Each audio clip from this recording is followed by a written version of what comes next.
عدد جديد من برنامج صحتك نلقاكم من خلال مشاهدينا الكرام على قناة البلاد.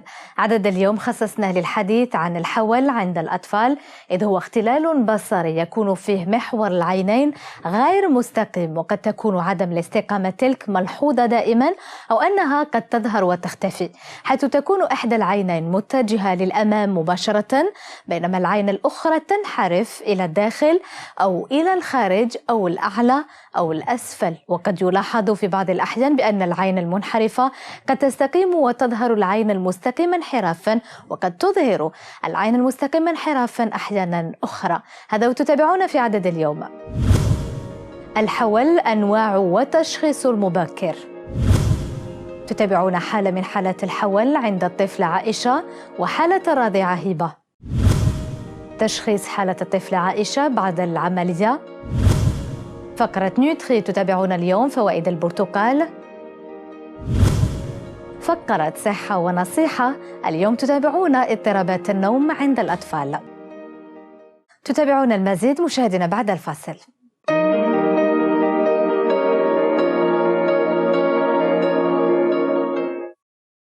عودة إليكم مشاهدينا مرة أخرى للحديث أكثر عن الحول، أسبابه، أنواعه، وأيضا التشخيص. يحضر معنا اليوم كل من الدكتور محب الدين سليمان، طبيب مختص في جراحة العيون. مرحبا بك معنا دكتور. شكرا على الضيافة. شكرا لك دكتور. والأستاذة بالقاضي ساسكية، مساعدة في طب العيون. أهلا بك دكتورة. شكرا عليك.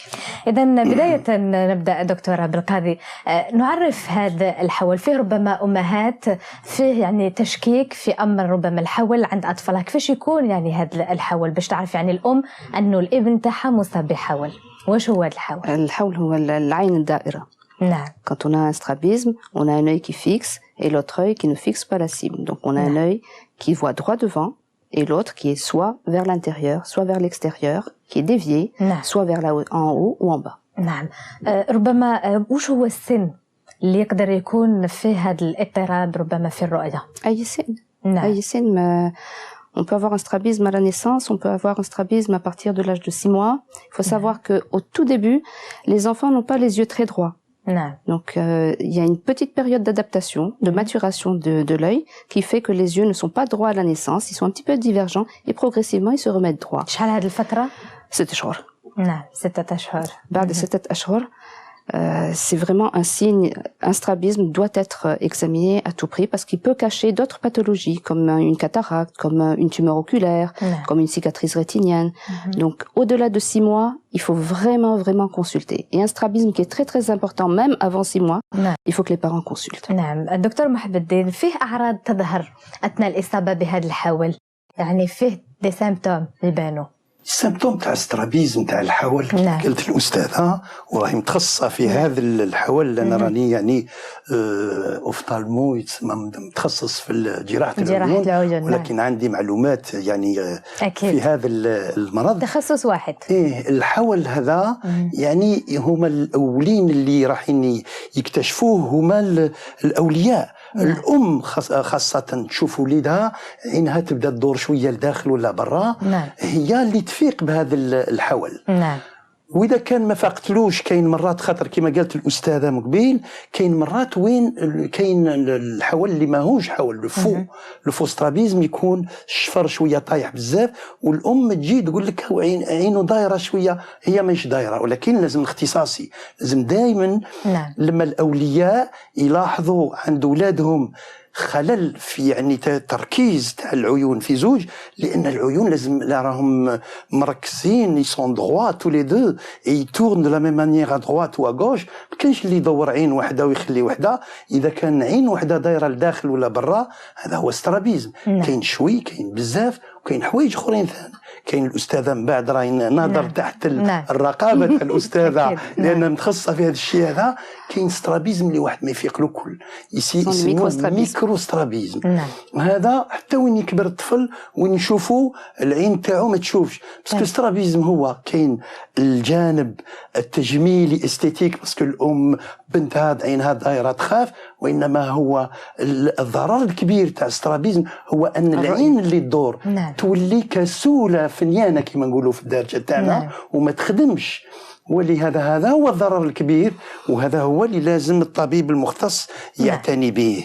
وهذا الميكروسترابيزم إذا كان فات سنوات وما يفيقولوش، العين ما يستخدم وكي يوصل 6 سنين 7 سنين شوفوا باللي العين عندها درجة واحدة ولا زوج. هذا هو الخلل الكبير اللي لازم الاعتناء به. وهذه هي الدور تاع الوقاية.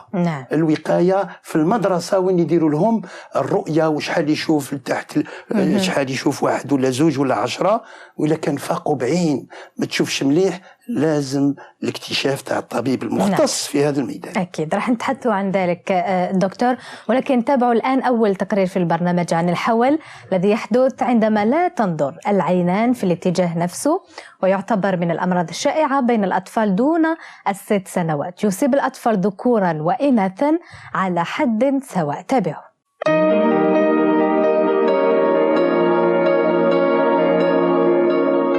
الحول مشكلة شائعة عند الأطفال، وهي مشكلة بسيطة يمكن التغلب عليها والقضاء عليها نهائيا عند اكتشافها المبكر، غير أن علاج الحول يمكن أن يستمر مع طفلك بقية حياته. Comment on peut définir le strabisme? Le strabisme, c'est un défaut de parallélisme entre les 2 yeux. C'est-à-dire qu'on a un œil qui voit droit devant quand on regarde une cible. Normalement, quand vous regardez un objet, une cible, vous avez les 2 yeux qui se dirigent directement vers la cible. Dans le cas d'un strabisme, vous avez un œil qui regarde la cible et l'autre qui est dévié. Il y a une chose qu'il faut que je vous dise aussi, c'est que chez les enfants prématurés, c'est beaucoup plus fréquent. Chez les enfants insuffisants moteurs et cérébraux, les IMC, c'est très fréquent aussi d'avoir un strabisme. هنالك عدة أنواع من الحول، منها ما هو داخلي وخارجي، وهنالك الحول الكاذب وكذلك الحول الحقيقي. On a différents types de strabisme. On a les strabismes convergents, c'est-à-dire qu'un œil regarde la cible et l'autre œil rentre et convergent. On a des strabismes divergents, à l'inverse, on a l'œil qui va vers l'extérieur.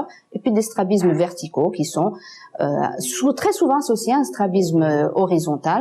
C'est un œil qui est en haut ou un œil qui est plus bas que l'autre. من المهم جدا تشخيص الحول في عمر مبكر. عادة ما يتم إجراء فحوص روتينية للأطفال حديثي الولادة في 6 إلى 8 أسابيع الأولى من حياتهم، كما أن هناك أيضا فحص روتيني قبل دخول المدرسة.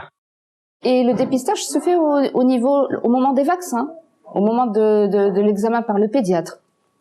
Donc, quand on fait le vaccin, la puéricultrice, elle l'examine toujours, elle vérifie toujours si les yeux sont en place.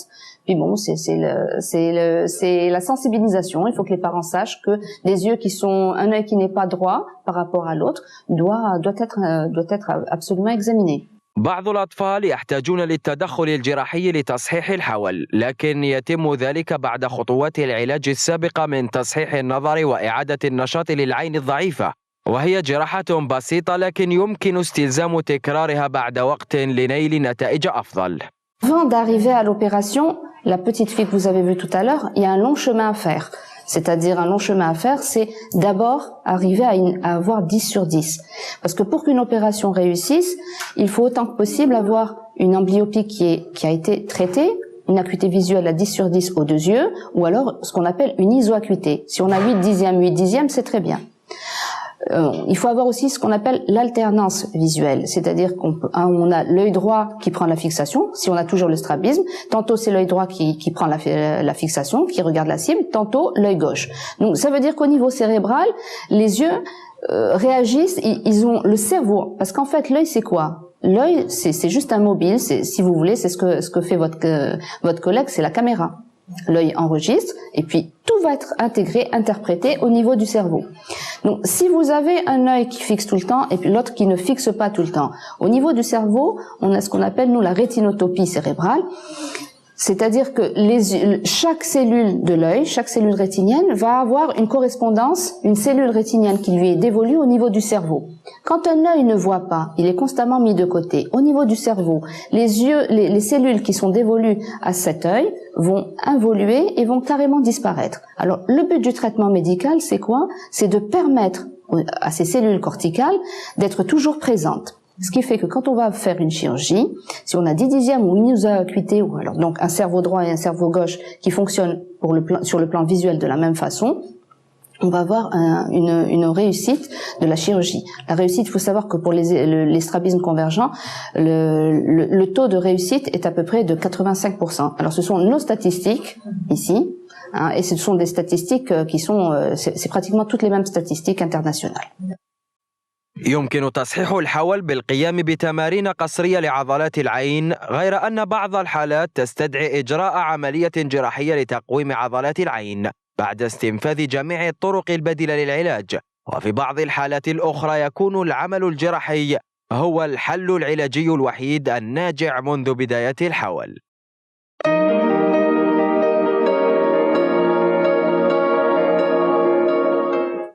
نذكر فقط المشاهدين أنهم يمكنهم الاتصال بنا على الروابط ظاهرة أسفل الشاشة، رقم الهاتف، الفيسبوك، صفحة أو البريد الإلكتروني والفاكس. الآن دكتورة بالقاضي، نتحدثوا على هذه الرؤية أثناء إصابة الطفل بالحول، كيفاش يكون يشوف هذا الطفل؟ تكون دبابة، تكون ربما يولي يشوف حاجة يعني مرتين، كيفاش يكون هذه الرؤية؟ Alors là, ça va dépendre de l'âge de l'enfant. Tout dépend de l'âge de l'enfant. Quand c'est un strabisme qui apparaît très tôt dans l'enfance, on a ce qu'on appelle au niveau du cerveau, un enfant ne peut pas supporter tous, tels que nous sommes, une vision double. Donc le cerveau de l'enfant du tout petit va permettre une neutralisation, c'est-à-dire qu'il va empêcher une image d'être vue par le cerveau. Donc il verra uniquement d'un seul œil. Et progressivement, l'œil qui est dévié, l'œil qui a le strabisme, va diminuer de plus en plus, sa vision va diminuer de plus en plus. Le strabisme, quand il apparaît chez quelqu'un de plus âgé, à partir de 6 ans, de 7 ans, là, le cerveau, il n'est plus aussi plastique. Donc là, il va y avoir une diplopie, une vision double. On verra double. Voilà, en général, ça se passe comme ça. على الأنواع، تحدثنا في البداية عن الأنواع ولكن ماشي بالتفصيل، لأن نتحدثوا على هذه الأنواع، فيه ربما حول داخلي خارجي، كيفاش يكون هذه الأنواع؟ عندنا هذه الأنواع justement le strabisme convergent، حول داخلي، strabisme divergent، حول خارجي. On a les strabismes verticaux, je vous en ai parlé, vous l'avez vu dans le reportage. Mais on n'a pas que ça comme strabisme. On a ce qu'on appelle les strabismes normosensoriels, les strabismes avec correspondance rétinienne anormale. C'est-à-dire qu'on a des strabismes avec une acuité visuelle qui est 10 sur 10, avec une vision binoculaire et une stéréoscopie qui est normale, et des strabismes qui s'associent à une vision binoculaire qui est anormale. Ils n'ont pas de correspondance rétinienne. Et ça, c'est très important à connaître pour le plan chirurgical et pour le traitement médical aussi. Et on a des strabismes aussi qui sont totalement, c'est des strabismes qui sont dus à un défaut de vision. Par exemple, dans des hypermétropies fortes, ces strabismes-là vont être corrigés. Ce sont des strabismes accommodatifs, c'est-à-dire que l'enfant, pour bien voir, va accommoder, il va faire des efforts au niveau des yeux et il va loucher. Il va avoir un strabisme. Il suffit de corriger par des lunettes ou de corriger par une chirurgie réfractive pour avoir les yeux tout droits et puis voir ce strabisme disparaître. نعم دكتور محب الدين، اللي تحدثنا عن الأسباب، نلقاو أنه ربما الوراثة من أولى الأسباب في انتشار هذا الحول. الوراثة هي يعني حقيقة كاين اللي عندهم هذا الحول اللي يجي من الوراثة. يعني إذا كانت الأم عندها حول، يعني الابن تاعها حيكون عنده حول. يعني حاجة أبسولي. ولكن إذا كاين احتمالات باش الطفل يكون عنده الحول، وكاين اللي ما عنده في العائلة تاعو ما عندوش يعني وراثة، ويكون عنده ثان احتمالات، لأن دون لي جين كاين بزاف اللي كاين دي جين اللي راهم مخبيين ويبانوا في الأجيال القادمة. والأسباب ثان كما قالت الأستاذة هو الهيبرميتروبي، بعد البصر. الطفل اللي يزيد عنده بعد البصر باش يشوف للقرب راح يزير على عينيه ويزير على الجسم البلوري، وكي هذا الحركة هذه تمشي مع العينين يولي يحول عينيه للزوج. هذا يسموه السترابيزم اللي قلت لك اكوموداتيف، وهذا يداوى غير بالنظارات، ما فيش جراحة، خاصة إذا كان طفل داوى على عامين ولا خاطر يبدا على عامين، ومن بعد غير نديروا له النظارات عينيه يوليو صحاح، وكي يبدا يكبر بعد البصر هذاك ينقص، والنواظر لازم يديرهم دائما وابدا، كي يكبر يقدر يبرى غير بالنظارات، ما يروحش للجراحة. وكاين كذلك اللي عندهم الاسباب تاع الحول اللي ممكن يجيو من قصر البصر. اذا كان عين كانت عندها ميوبي قويه بزاف، العين هذيك ما تروحش لداخل، لان بعد البصر يعطي الحول الداخلي، نعم. وقصر البصر يعطي الحول الخارجي. بما انك تحدثت دكتور محب الدين عن اللاميوبي، وش هي اللاميوبي؟ اللاميوبي هي قصر البصر. نعم. قصر البصر هو الطفل اللي ما يشوفش للبعد، وهذا كان نوليو الاولياء ونوليو كذلك للوقايه المدرسيه، وين نلاحظوا باللي الطفل هذا يقدم بزاف الحوايج وللبعد ما يشوفش ويزير عينيه ويقدم التلفزيون. هذا الشيء، هذو هما الاعراض تاع اللاميوبي. واللاميوبي هذه لما تظهر عند الطفل لازم النظارات. اذا كان ما دارش النظارات اللاميوبي هذه راح تتطور.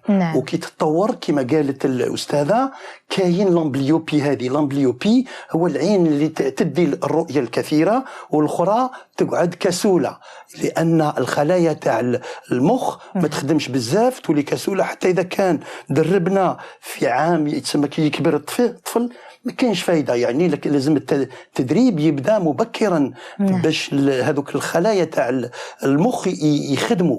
كذلك في قصر البصر اذا كان طفل ما يديرش النواظر تاعو، قصر البصر تاعو يتطور. هذا يعني من اخر يعني الاكتشافات اللي صبناها، باللي اذا كان خاطر كاين بزاف اللي ما يديرش النواظر، قال يشوف شويه لاباس يسلكها، لا لازم يدير نواظر، لكن مع الايام راح ينقص باش ينقص اسمو التطور تاع قصر البصر.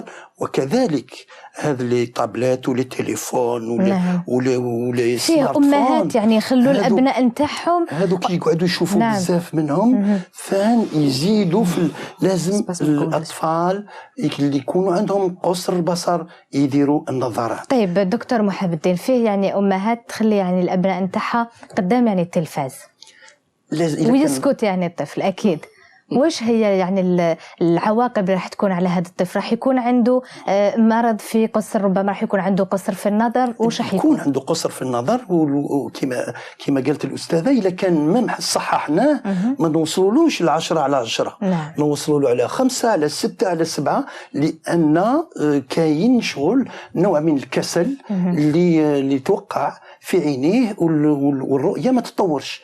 لهذا النظارات في بعد البصر باش الاسترابيزم الحول اللي اكوموداتيف بالعربيه هو اللي يعني الحول اللي يتسبب من الجسم البلوري، هو اللي سو كونتراكت يمشيو كيف هذاك يتصحح بالنظارات. وكاين اللي ما يتصحوش بالنظارات ونوليو الجراحه. حتى القصر البصر اذا كان طورت واستقرت كيفوت الطفل في عمره 20 سنه ولا، كاين علاج اخر وهو العلاج التجميلي باللازير او بالعدسات اللاصقه على حسب الدرجه تاع قصر البصر. نعم اكيد. طيب نشاهدوا الان حاله الطفله عائشه التي تبلغ من العمر 12 سنه، اصيبت بحول واجريت لها عمليه جراحيه. تشاهدوا الان القصه كامله يرويها لنا اب عائشه، تابعوا.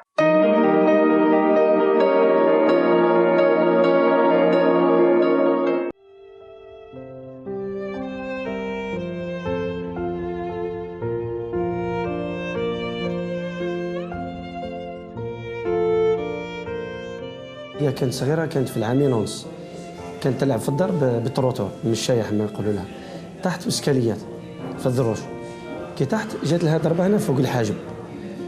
ابري لاكسيدون هذيك واحد 4 موا 5 موا بداو عينيها شغل يتحركوا هكذا. حنا قلنا بالك شويه دوك تتريق، بون حنا ساكنين في غردايه، ديتها لي زونفيرون هكذا غردايه وقلت ما كانش لا كاباسيتي ضعيفه تما. هيا كي كتب المكتوبه جيت نخدم هنا في ألجي جبتها معايا. شحال قعدت ولا هكاك عينيها؟ من 2005 ل 2009 4 سنين وانا نعالج فيها بين غردايه وتقولت. ومن بعد كي جبتها لهنا ديتها لوبيتال حميده نفيسه حمود لوكازو المدام زيدت تما. شفتها واحد الطبيبه يا اخي كثر خير كتبت لي بريه بعثتني لهنا. من لافان 2009 نوفمبر ديسمبر بديت لها لي تريتمون. الحمد لله. انا كنت مستعجل بالعمليه، كنت حاب ناوي نديها لتونس الاطباء كي ترخيهم قالوا لي تربص، قالوا لي العلاج هذا يجي غير بالتدريج، غير بالعقل. لي باسمون على بالك هي تحكي لك، مسكينه كان بلايص هنا طايبين بلي باسمون، شونجي باسمون ديرها على ساعتين 3. المهم الحمد لله في 2014 بشروا لي قالوا لي ان شاء الله راح تجوز العمليه.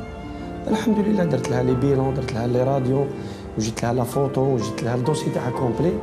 داروا لي تال دات، مشينا العمليه مام با 40 مينيت ولا 20 مينيت ولا. الحمد لله دخلت البلوك في سحمون، البلوك تاع ليزيو. الحمد لله دارت العمليه الدكتوره هذا القاضي. بعد العمليه بدينا في التريتمون، هادو ديكوت هادو ديكوتر الى يومنا هذا. الحمد لله تحسنت عاد. هو النظر تاعها لاباس به، تشوف حتى تقعد في وسط القسم في التروازيام بلاص ولا في الكاتر. مي احنا المشكل تاعنا في لي لونتي هذوك يتحركوا، يدخلوا جهه الانف ولا تجبد الجو كوتي غوش.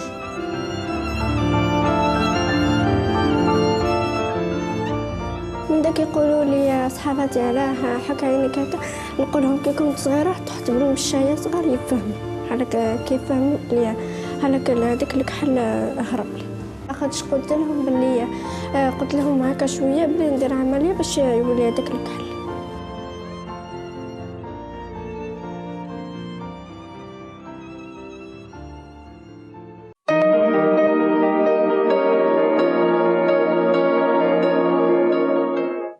دكتورة بالقادي، تابعتي حالة عائشة، كنت دايما يعني انت تتابعي الحالة نتاع عائشة قبل العملية، كيفاش كانت الحالة نتاع عائشة وش نوع الحول اللي كانت يعني تعاني منه؟ Alors Aïcha, c'est une petite fille que nous avons récupérée qui avait été traitée d'abord comme le papa vous l'a dit, entre Rabdaya et Wargla. C'est une petite fille qui avait un strabisme convergent, donc l'œil qui rentrait, un œil en dedans, un strabisme داخلي. Donc cette petite fille, on l'a récupérée, elle avait une vision qui était basse, عين كسولة, كان عندها une amblyopie. Donc il faut savoir que nous on travaille en équipe. Pour le traitement médical du strabisme, on travaille en équipe. On a nos rééducateurs, ce sont les orthoptistes. Donc on a réussi à avoir les 10 dixièmes, à récupérer les 10 dixièmes chez cette petite fille. Et donc qui était très timide, qui avait toujours le regard baissé. Alors Aïcha vous a dit, et même le papa vous a dit que c'est à la suite d'un traumatisme. Très souvent, les parents vous disent Jatul Hamma ou Aïnou Darat. En fait, le strabisme, ça, ce sont les paralysies qui arrivent après les traumatismes. En fait, on avait un strabisme qui était sous-jacent, un microstrabisme, strabisme صغير بزاف, ما نقدروش نشوفوه هكذا. Et quand il y a un facteur déclenchant, comme un traumatisme, comme un pansement parce qu'il y a eu un ulcère, comme une forte fièvre, le strabisme va se déclencher. Donc Aïcha, quand on a bien examiné, quand on a fait un examen complet, on a recherché des signes, on a constaté qu'en fait le strabisme c'était un strabisme précoce, c'est-à-dire les strabismes précoces, ce sont les strabismes qui apparaissent avant l'âge de 6 mois, parfois même avant l'âge de 18 mois. Donc la petite, on l'a suivie, on l'a traitée, on a fait son traitement de l'amblyopie, on a réussi à avoir une iso-acuité, on lui a fait ses pansements. Elle a été sérieuse, les parents nous ont aidés parce qu'ils ont suivi le traitement comme on leur a demandé, pansement, les lunettes. Et puis quand elle a eu ses 10 dixièmes, on l'a programmée, on l'a opérée. Puis bon, on est très satisfait du résultat, et les parents et la petite fille aussi. طيب الآن نستقبل أول اتصال هاتفي معنا في البرنامج. ألو، مساء الخير. ألو، مساء الخير. مساء النور، من معنا؟ معك نور الدين من العاصمة. مرحبا بك نور الدين. الله يسلمك. طيب. شكرا على هذه الحصة. شكرا لك نور الدين. تابعت الحصة، راح نتحدث عن الحول. عندك بنتك تعاني من الحول نور الدين؟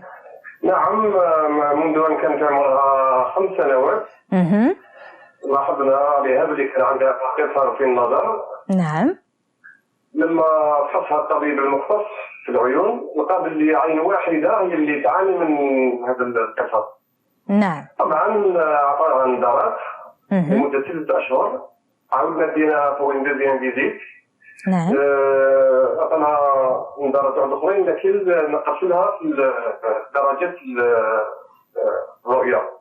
نعم. السؤال اللي حبيت نوجهه للدكتور ونرحب به. طيب سي نور الدين، يعني البنت نتاعك عندها قصر في النظر ماشي الحول، ما تعانيش من الحول؟ لا ما كانش حول، كان قصر في النظر. قصر في النظر، اكيد فيه سؤال دكتور محمد. عندها عين واحده برك، عندها عين واحده برك ولا للزوج؟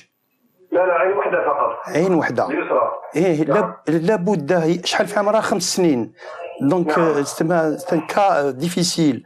لازم دير نواظر خاطر كما قال هو. طيب دكتور اسمح لي يعني في سؤال وراح نجاوبوه بعد يعني المكالمه. تفضل سي نور الدين.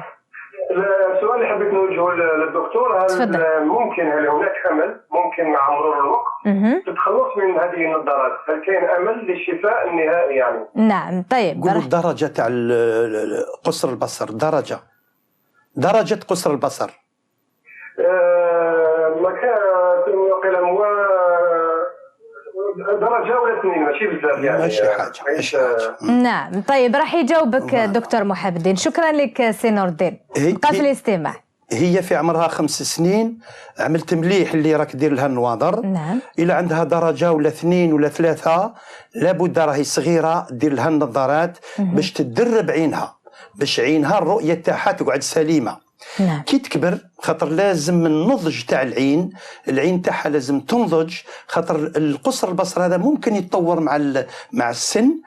كي يستقر على حتى توصل 18 سنة، قبل 18 ممكن على 12 14 دير عدسات لاصقة. نعم. إذا كان حشمت بالنواظر لأن جهة خشينة وجهة ماهيش خشينة. لابد الرقابة تكون كل 6 أشهر كل عام باش نشوفوا التطور تاع هذا القصر البصر. كي تكبر فيه أمل، إذا كان عندها درجة ولا درجتين أو 3 حتى 4 ولا 5 ممكن تصحيح قصر البصر بواسطة اللازيك أو اللازير. نعم. أو التقنيات الجديدة اللي هي سليمة جدا. إذا كان تطورت بزاف كاين وسائل أخرى هي العدسات المزروعة، ولكن ما نظنش إلى عندها درجة أو 2 درجات يعني قصر البصر بسيط لازم دير النظارات، لأن الطفلة صغيرة ذوك بالنواظر نعرفوا كل هذاك المشكل النفساني تاع الأطفال اللي ما يحبوش يديروا نواظر. ولكن هذه النظارات راهم علاج يسمحوا للطفل باش يشوف، ولكن علاج باش الرؤية تطلع. ولما تستقر فيها حل وين تستغنى عن النظارات بالأشعة تاع اللازير، وقبلها ممكن دير دي لانتي إذا حبيت ما ديرش النواظر. نعم. طيب سنواصل الحديث، ولكن لنتوقف مشاهدينا إلى فاصل ثم نواصل الحديث عن الحول وأيضا قصر النظر. تابعوا، ابقوا معنا.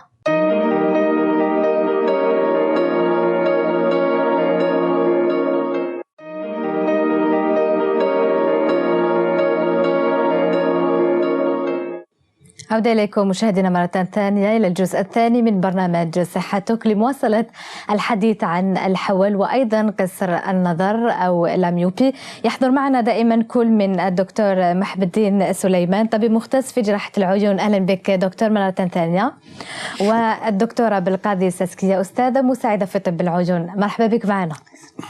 إذا مشاهدينا الآن نتابع نوع من الأنواع التي تحدثنا عنها عن الحول، والتي من بينها الحول الكاذب. أم هبة طالما اعتقدت أن ابنتها تعاني من الحول. تابعوا.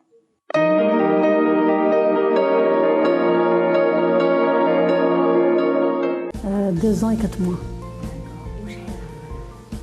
أنا شكيت ان سترابيزم باسكو عندها لوي غوش توجور تهرب لها. هذا كنت نجي نشوف ان ميدسان بور سافوار سي ان سترابيزم ولا حاجه واحده اخرى.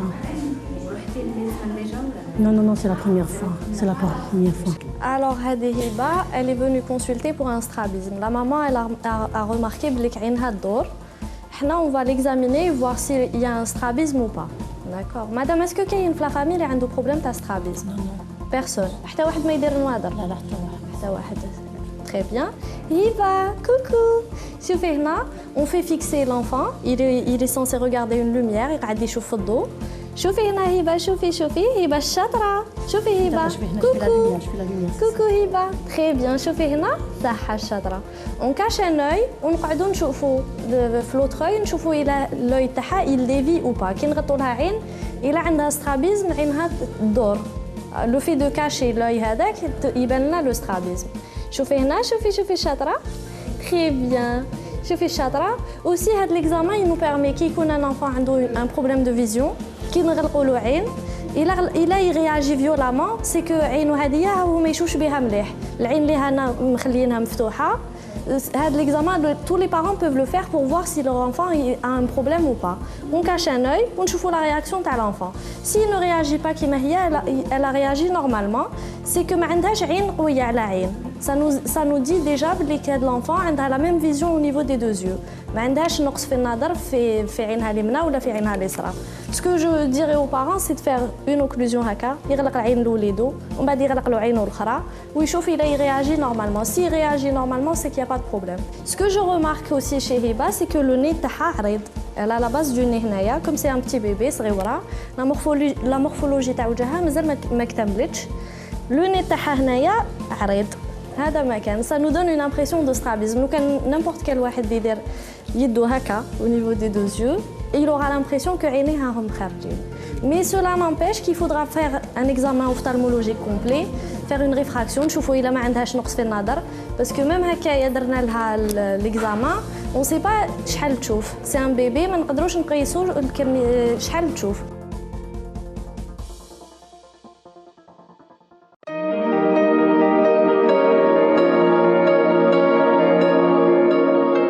دكتورة بالقادة نتحدثوا عن حالة هبة. Alors Hiba, c'est l'inverse. Hiba n'a pas de strabisme. Non. Mais c'est très très bien parce que les parents ont eu peur justement qu'elle ait un strabisme et ils ont consulté très tôt. نعم يتخوفوا يعني. تخوفوا. هذه حاجة مليحة. هذه حاجة مليحة. بالعكس très souvent les parents se disent مازالو صغير ما يعرفش يهدر نستناو حتى يكبر. Parce que les parents pensent que c'est uniquement un problème esthétique. Donc, ils consultent à partir de l'âge de 4 ans. Donc, c'est ça, le tout, c'est la prévention, en fait. La prévention de la part des parents. Il faut qu'ils consultent dès qu'il y a un petit souci, dès qu'ils voient qu'il y a quelque chose qui ne va pas. Et puis, la prévention se fait aussi au niveau par le pédiatre. Donc, le pédiatre examine. Dans les PMI, vous avez au moment des vaccins. Et puis, à l'école. À partir de l'âge scolaire, c'est l'hygiène scolaire qui fait de la prévention aussi pour le strabisme et pour l'amblyopie. نعم، علاش تخوفت ربما أم هبة؟ في ربما مشكل في الأنف ربما؟ كما ذكرت المقومة التمرينية كي لارج. الأنف تاعها عريض هنا. نعم. دونك تبان عينها دايرة. كي تدور عينها باسكو الأنف تاعها عريض عينها تدخل. نعم. طيب نتحدثوا الدكتور محب الدين عن تشخيص الحول. كيفاش يكون التشخيص؟ تشخيص الحول يعني هو الطبيب هو اللي يوصل باش يعني قلت لك لازم اولا يكتشف كما قالت الاستاذه كشف مبكر. كشف مبكر، اولياء، البيدياتر، البي المدرسه. نعم. هذا هو الكشف. التشخيص تاعو درك لما الطبيب يروح يدير الفحص تاعو يشوف اذا كان داخلي خارجي كما نقولوا عمودي اسفل او يعني جاي من الفوق. هذا هو التشخيص. ومن بعد لازم نشوفوا اذا كان العين ماهيش مريضه كما قالت الطبيبه، لازم نشوفوا اذا كان ما عندوش قصر البصر ولا بعد البصر. وكاين الات متخصصه باش في ان اكزامان كومبلي دو لا ريفراكسيون باش نشوفوا شحال عنده الدرجه تاع النظر، اذا عنده قصر ولا البصر، قصر البصر او بعد البصر. وهذا كاين الات تاع الذراري الصغار نديرهم هكذا في العين تاعو ونقدروا نشوفوا اذا كان عنده بعد ولا قصر البصر. وقلنا سابقا باللي اللاميوبي قصر البصر ممكن تخلق السترابيزم الحول، وبعد البصر كذلك ممكن يخلق بعد الحول. نعم. ولكن الحول هذا ممكن ما عندوش يعني يكون ما يكونش قصر البصر، يكون وراثي.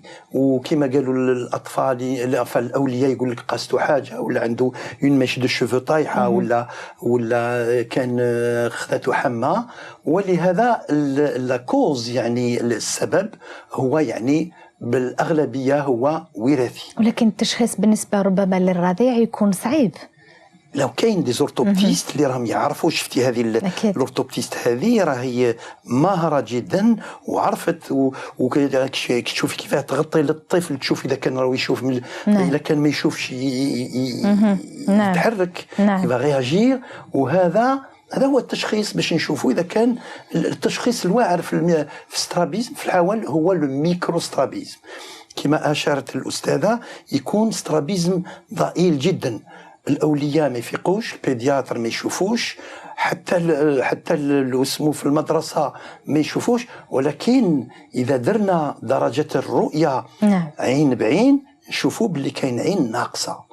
وهذا هو. ومن بعد كي نروحوا نديروا الفحص الدقيق العميق نشوفوا باللي كاين 4 درجات ولا 5 ولا 12 درجة تاع الحول اللي ما يبانش وين. حتى الأولياء أو الناس اللي يشوفوا يقولوا فتلة حاجة يعني صغيرة، ولكن كاين سترابيزم ميكرو سترابيزم هو الواعر كل اللي يفوت في الخافية وما نفيقولوش، ودرجة الرؤية تهبط والمخ ما يخدمش. ولهذا هذو هما اللي لازم نكتشفوهم ونشخصوهم ونديروا لهم التدريب بالغلق تاع العين. كما أشارت الأستاذة باللي المرحلة الأولى تاع العلاج تاع السترابيزم هو العلاج الطبي بالكمادات باش العين تطلع، باش درجة الرؤية تتدرب والمخ والخلايا تاع المخ تتدرب وتتعلم تشوف. لأن إذا كان الصورة غير واضحة ما توصلش، لأن العين اللي تكون دايرة عين ما تشوفش، لأن ما تركزش الصورة ما توصلش للمخ، توصل بصفة يعني غير مغموضة. والمخ يحذفها يقول ما نشوفهاش ويروح يفضل العين الأخرى، والعين هذيك ما لا تتقلص في الرؤية والرؤية تدهور. وإذا كبر الطفل ميكروسترابيزم on peut ne pas le découvrir jusqu'à l'âge de 6 ans ولا 7 ans ولا 8. كي نكتشفوه يكون الحال فات.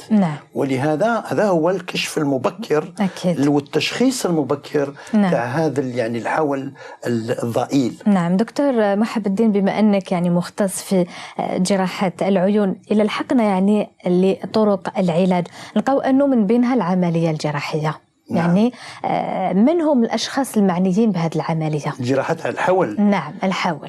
لما أشارت الأستاذة لما التدريب لما العيون في زوج ولاو يشوفوا بصفة متعادلة متساويين، هذا يشوف 8 وهذا يشوف 8، هذا يشوف 10 هذا 10، الجراحة تروح باش تنقص ولا تزيد في العضلات باش تسقمهم وتديرهم صاوبين. كي يوليو صاوبين هذوك الصورات يوليو منسجمين في المخ. لما يوصلوا للمخ يوصلوا بصفة يعني معتدلة وبصفة منسجمة والمخ يقبلهم. وهكذا الجراحة تقعد يعني هي المرحلة الثانية. وكذلك إذا مر على مرة ثانية فيه يعني مرات وين كما قالت أشارت الأستاذة وين الجراحة تكون ناقصة أو مع التطور مع الطفل الاسترابيزم ينجم يرجع شوية في 20% 15% 10% على حساب الحالات. ولازم الجراحة تكون ثانية. وهذو الأولياء لازم يعرفوا، خاطر ربما الإنسان كما يعطي عينه ولا وليده يقول لك يدير عملية جراحية راهي نهائية. ما هيش نهائية في 20%، نهائية في 80%. وين الأمور تمشي لازم الطفل يكون دائما تحت المراقبة باش نشوفوا إذا كان عينه ما زادش تحركت شوية ولا لا. نعم. طيب الآن نتابع مشاهدينا الطفلة عائشة بعد العملية وبعد نجاح العملية هناك تحسن كبير والدكتورة بالقاضي كشفت عنها. لنتابع حالتها بعد الفاصل.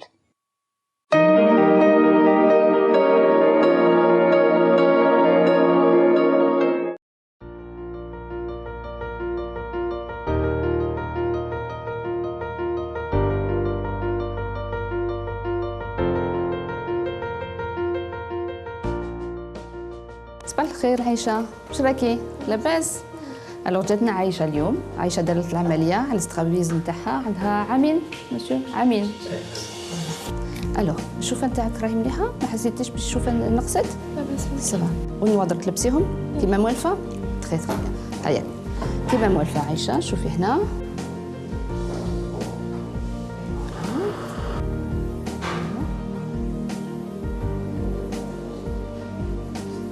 Bon, très bien. C'est bon. عينها ما تدورش، سي تري بيان. لا العملية نجحت. الوغ عايشة درك نشوفوا الشوفة نتاعك، شحال راكي تشوفي؟ شدي هكذا كيما موالفة.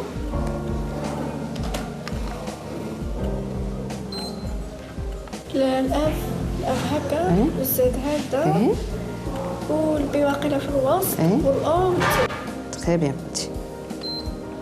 هنا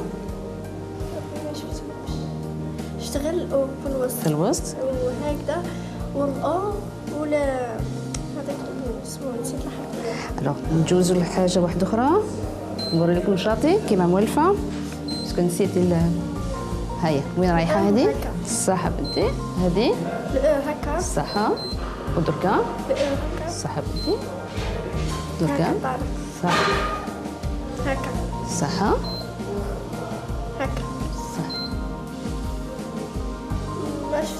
ما شفتيش هذه الصحة وهذه هكا الصحة بنتي وبهذا العين صحة هذه هكذا صحة هذه صغيرة بزاف شفتيها؟ هيا بنتي هذه وين رايحة؟ هذه هذه هذه هذه هذه هذه هذه هذه هذه هذه. الو مسيو الشيخ احمد بنتك راهي تري بيان دركا تحسنات الشوفه نتاعها مليحه وعينيها راهم في الوسط متوازيين دونك يا با دو بروبليم. دونك حنا نزيدو نتبعوها باسكو على بالك ولا ما نتبعوهاش ولا تنحي الوضر الشوفه تقدر تحبط تعاود تحبط والشوفه ولا تعاود تحبط عينها تقدر تعاود تولي تدور. دونك هي الوضع ما تنحيهمش كاع وكل 6 شهور ان شاء الله نعاودو نشوفوها.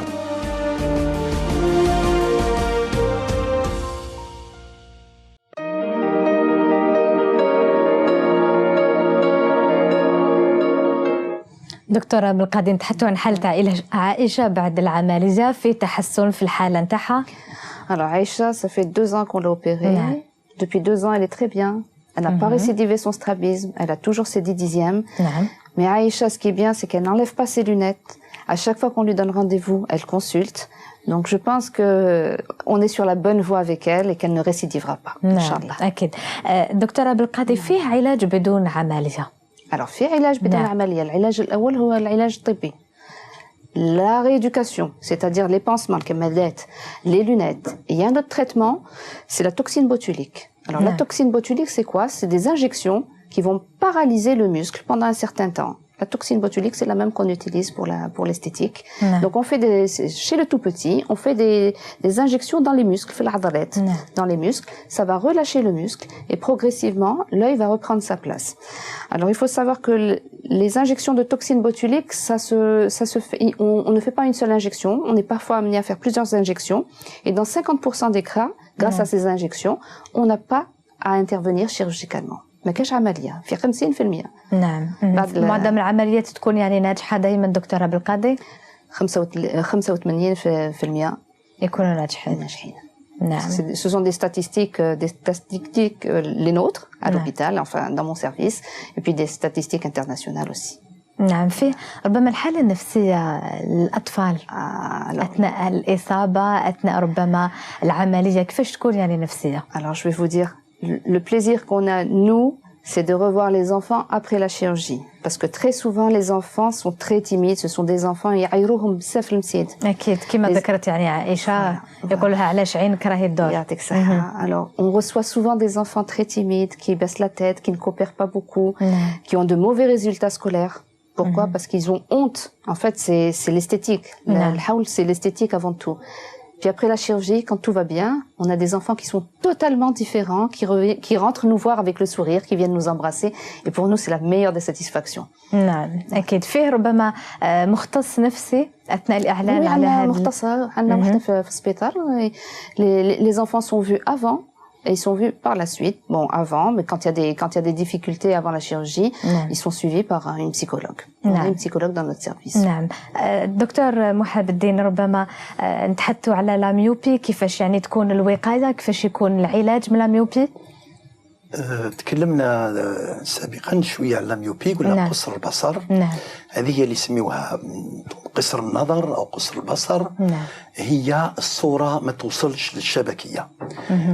ولهذا لما ما توصلش للشبكيه تكون شويه غامضه على حساب الدرجه تاع اللاميوبي.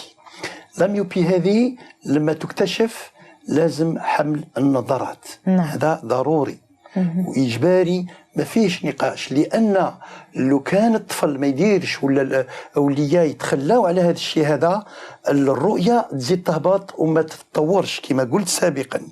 ولهذا في المرحلة الأولى هما النواظر. لما الطفل عندنا دائما هذا المشكل النفساني، لما الطفل يكبر يوليو كما يقولوا يعايروه بالنظارات وما يشوفش مليح، يولي يحشم، يكون عنده عقدة نفسية. ولهذا ممكن نقول لهم يديروا العدسات اللاصقة اللي تجي فوق القرنية، وهي يعني تجي في بلاصة النظارات. كي يفوت الطفل 12 14 يقدر يتحملها، قبل تجي صعيب الحال. ولكن قبل هذا السن هذا النظارات ضرورية لتطور الرؤية ولحبس تطور لاميوبي، لأن لاميوبي راهي تتطور على حساب النمو تاع الذات تاع الإنسان وعلى حساب النمو تاع الذات تاع الطفل. والعين تاعو تكبر، ولا شفنا تاع العينين تاع الميوب دائما كبار. ولهذا باش تحبس لاميوبي لما الطفل يدير النواظر لاميوبي هذه تستقر وتعطينا الفرصة كي يكبر يكون يخلص النمو تاعو تاع الذات تاعو تاع العينين. لما لاميوبي تستقر عندنا علاجات أخرى. والعلاجات أخرى تجميلية. تجميلية. منها اللازيك اللي هو يروح يفصل القرنية. القرنية هذه نوع من عدسة شفافة طبيعية جاية على الأمام تاع العين، نروح نفصلوها كما نفصلوا النواظر بأشعة اللازر على حساب الدرجات تاع اللاميوبي. وهذا على حسب برنامج آلي نكونوا حطيناه لداخل الآلة تاع اللازر اللي راح تخدم الخدمة تاعها وتفصل لنا القرنية وتردها، يعني تخليها شفافة وتسقمها كما نقولوا اون طول تكون معوجة وراح نسقموها. وهكذا نصحوا الرؤية. هذا هو تصحيح الرؤية بتقليص سمك القرنية وكذلك بتعديلها. وهكذا الصورة اللي كانت تتخدم قبل الشبكية تولي في الشبكية وتولي واضحة والمخ يتلقاها واضحة. وهذا هو تصحيح الرؤية. وهذا ولكن حتى استقرار القصر البصر. وهذا في قصر البصر الضئيل يتسمى يكون تحت 8 درجات تحت 9 درجات. لما القصر البصر يفوت 10 درجات ما نقدروش نقلصوا بزاف من سمك القرنية، ما نجموش نزيدوا نحيو، خاطر نخدموا في لاطول نحيو الحاجة اللازمة. إلا ما قدرناش وما وصلناش لهذيك الدرجة، هذاك الوقت نروحوا اللجوء إلى العدسات المزروعة داخل العين، وهذه نزرعوها قبل الجسم البلوري كالعدسات اللاصقة، وإنما تقعد طول الحياة ثم يوصل نهار نحيوها. بيان سور الإنسان كي يكبر يولي في عمره 50 ولا 60 سنة ولا يكون عنده ماء أبيض ولا يكون عنده كي يكون عنده الماء الأبيض نبدلوها. هذا هو. أكيد. طيب دكتورة بالقادي، قبل الختام ربما نصيحة أو طرق الوقاية ربما بعد العملية، كيفاش لازم يكون يعني ياخذ حذره هذا الطفل، كيفاش الأمهات يعاونوا الأبناء نتاعهم؟ Alors, après l'opération, surtout ne pas enlever les lunettes.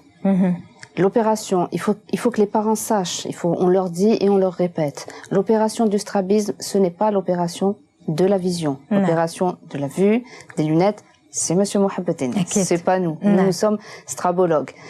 Nous ne faisons pas de la réfraction. Donc, toujours les lunettes. Il faut toujours consulter. Quand le médecin donne un rendez-vous dans 3 mois, c'est pas mon enfant va bien, ce sera dans une année ou 2. Parce qu'il y a 20% d'échecs, 15 à 20% d'échecs, de récidives, pas d'échecs, mais de récidives. Donc, toujours porter les lunettes, faire ses contrôles, toujours vérifier s'il n'y a pas de chute de vision, parce que les lunettes, ça se réadapte en fonction de la croissance de l'enfant, en fonction de sa vision. C'est ça le point essentiel. نعم. طيب دكتور محب الدين، قبل الختام ربما نصيحة المشاهد؟ نصيحة باش يعني مارك برك ملاحظة، هي عندها الحق. احنا باللازيك ممكن كاين بعد البصر اللي يكون كبير بزاف وما ينقصش باللاج، باسكو على حساب السن البعد البصر ينقص 4 5 ويكونوا عندهم النواظر خشان 6. كاين حالات وين باللازيك درنا تصحيح الرؤيه أكيد. ولما درنا تصحيح الرؤيه العينين ولاو مصوبين. الذراري اللي يكونوا في عمرهم 10 سنين 12 سنه درنا واحد الحالات اللي صححنا الرؤيه، لان النظارات كما قلت لك الطفل دائما عنده عقده نفسيه باش يدير النظارات الخشن هذوك. كي درنا له لازيك تاع ليبرميتروبي تاع بعد البصر تسقموا عينيه. هذا هو. والخلاصه يعني كما قلنا يعني الوقايه ثم الوقايه. الكشف المبكر، العلاج المبكر هو هذا هو مفتاح يعني النجاح تاع كل يعني الامراض تاع العيون. اما بقصر البصر، اما بعد البصر او الحول. لان نعاودوا ناكدوا الخلاصه، الحول حقيقة مشكل تجميلي للطفل، ولكن مشكل تاع الرؤية اللي راح تتدهور وتولي العين كسولة وما نقدروش نسترجعوها. إذا كان الطفل فات 14 سنة و15 ومنه خلاص يكون عنده عين واحدة اللي تشوفه الأخرى ما فيهاش يعني رجوع. نعم، شكرا لك. شكرا لك دكتور محب الدين سليمان، طبيب مختص في جراحة العيون. شكرا على حضورك معنا اليوم، وشكرا أيضا للدكتورة بالقادي ساسكية أستاذة مساعدة في طب العيون. شكرا جزيلا لك. أما الآن مشاهدينا إلى فقرة نيوتري تتابعون فيها فوائد البرتقال بعد الفاصل.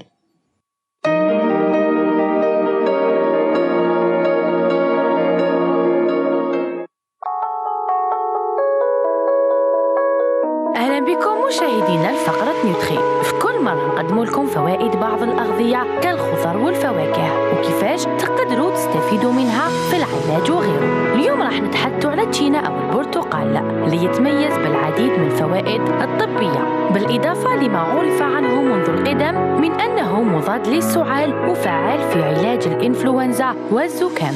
تبين حديثا ما يحتويه البرتقال من فوائد، فهو يعد من أغنى الأغذية بالفيتامينات ويساعد في القضاء على العديد من الأمراض مثل الأمراض الجلدية والتناسلية. ويقوم البرتقال بدوره بالمحافظة على الكلية والمثانة ويساعد في التئام الجروح. يعمل البرتقال أيضا على المحافظة على القلب والأوعية كونه يعد خافضا للكوليسترول، ويساعد على تقوية العظام والشعر. وتنظم هذه الفاكهة عمل كل من العضلات والعروق، ويعمل على زيادة نسبة الكالسيوم في الجسم. كما يعتبر البرتقال مقويا للجهاز العصبي والهضمي، ويعمل دورا فعالا في علاج العديد من الأمراض السرطانية والأورام والحد منها. وتلعب هذه الفاكهة دور مهم في الحفاظ على سلامة الفم والأسنان، فيساعد البرتقال على إزالة أمراض اللثة والفم، ويعمل على تقوية الأسنان كونه يزيد من نسبة الكالسيوم في الجسم. وتناول ثمرة واحدة من البرتقال يوفر ما يقارب 100% من المدخول الغذائي اليومي الموصى به من الفيتامين سي.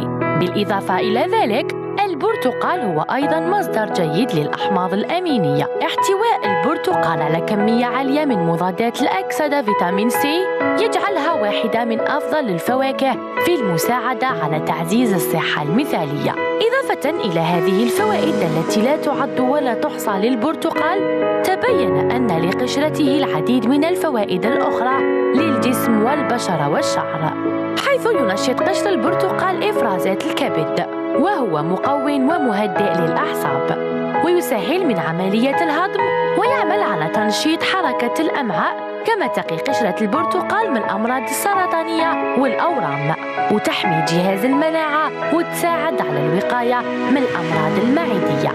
انتظرونا مشاهدينا المرة الجاية بفوائد جديدة ونصائح مفيدة.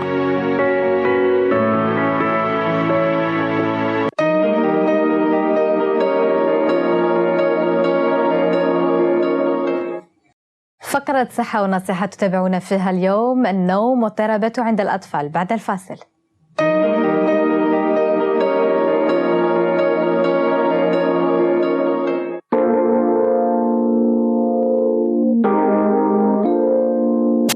فقرة صحة ونصيحة اخترنا لكم اليوم موضوع يهم الآباء بزاف، واللي هو قلة النوم عند أطفالهم، حيث يجهل الأطفال أهمية الانتظام في النوم، مما يجعل تنظيم أوقات نومهم مهمة صعبة. فعلى الآباء أن يحرصوا على هذا الشيء.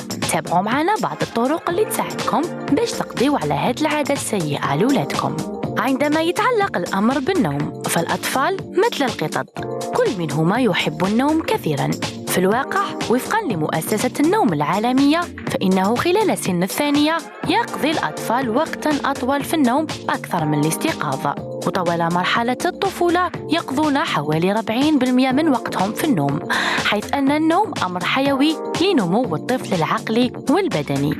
ويمكن ملاحظة صعوبات النوم أثناء النهار في السلوك، لذا إذا كان طفلك يبدو عليه التعب، النعاس أو غريب الأطوار خلال النهار أخبري طبيب طفلك. وأهمية الطبيب في هذا الوضع هو أن أسباب صعوبات النوم قد تكون بسيطة مثل اللوزتين أو الإمساك، وهو ما يمكن تحديده خلال الفحص الروتيني. يجب كذلك فرض النظام، فالأطفال يحبون ذلك، فإنهم تربوا على ذلك سيعتادون الأمر. في الواقع وجد أن النوم ليلاً بانتظام يحسن مشاكل النوم، فروتين وقت النوم ليلاً يساعد طفلك على تعلم الشعور بالنعاس في نفس الوقت كل يوم. الملابس ودرجة حرارة الغرفة، الجميع ينام أفضل في غرفة جيدة التهوية غير باردة في نفس الوقت. ولمزيد من الراحة المثلى هناك قاعدة، وهي أن تلبسي طفلك في الأساس كما تفعلين مع نفسك، مع الأخذ بعين الاعتبار أن الأطفال الأصغر سناً غالباً يركلوا الغطاء في الليل وغير قادرين على تغطية أنفسهم. وقت النوم يعني الانفصال عن الأم، ويمكن أن يتم تعويض ذلك على غرض خاص لطفلك مثل دمية، دب وبطانية أو غيرها من الأشياء المريحة، حيث يمكن لهذا الكائن توفير الشعور بالأمن والراحة والتحكم لطمأن طفلك قبل النوم. هذا كان موضوعنا لنهار اليوم في فقرة صحة ونصيحة، تابعونا المرة الجاية.